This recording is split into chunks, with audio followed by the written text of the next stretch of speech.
is Scott Palmer Furman. I'm the chairman and CEO of Lakewood Organic. We bottle a range of organic and premium fruit juices that we distribute throughout the country and in about 24 foreign countries as well. We're located in the Allapattah neighborhood of the city of Miami, and we have about 75 employees on site.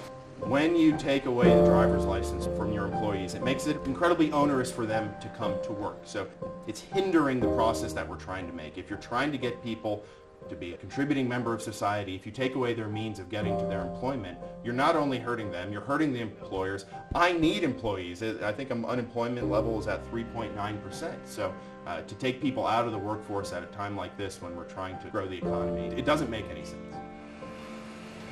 When you run a manufacturing facility like mine, it's akin to an orchestra. So how are you going to play a piece of music if you don't have your cellist or your pianist or your drummer there? So it's critical that everyone shows up on time every single day. Watch your head. It's very important when someone applies to this company that they have a means of transportation, largely because there's insufficient public transit for them to get here. For example, I'm in Allapattah. This area is quickly gentrifying, and my workforce, while they're well paid above market, cannot afford these $2,000, $3,000 a month rents that are coming into this area. So they have to commute from long distances. Many of my employees live 45 minutes, an hour, some even 2 hours away.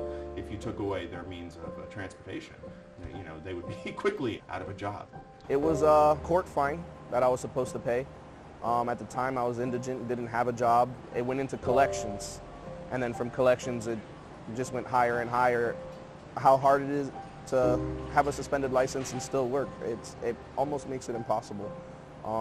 You're risking jail every time you're getting behind that steering wheel. Every time you're taking that 30-minute drive, it feels like it's a 2-hour drive. You get pulled over for a taillight, your license is suspended, you're going to jail. You miss your work, you get fired from your job.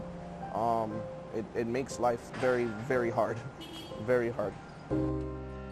We live in a state where the court system is largely funded by fines and fees derived from these minor infractions, parking tickets, red light cameras. It's abundantly clear that far too many people in this country are living paycheck to paycheck. All it took was the government shutdown a month ago or however long ago to show just how on the edge people are. It really only takes one illness or one traffic ticket, one red light ticket. The middle class or the upper middle class might see this, it's $100, it's $200, who can't afford that? Well, most people cannot afford that. Most people in the country are not able to afford a simple thing like that when they have to afford health insurance and send their kid to school and child care and car payments and insurance and all of these things.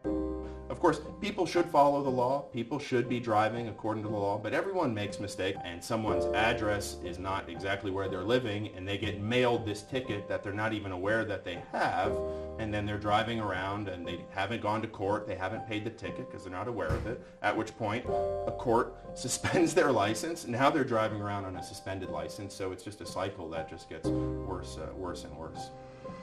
So I'll catch a light, like what happened to me. I caught a light behind the truck.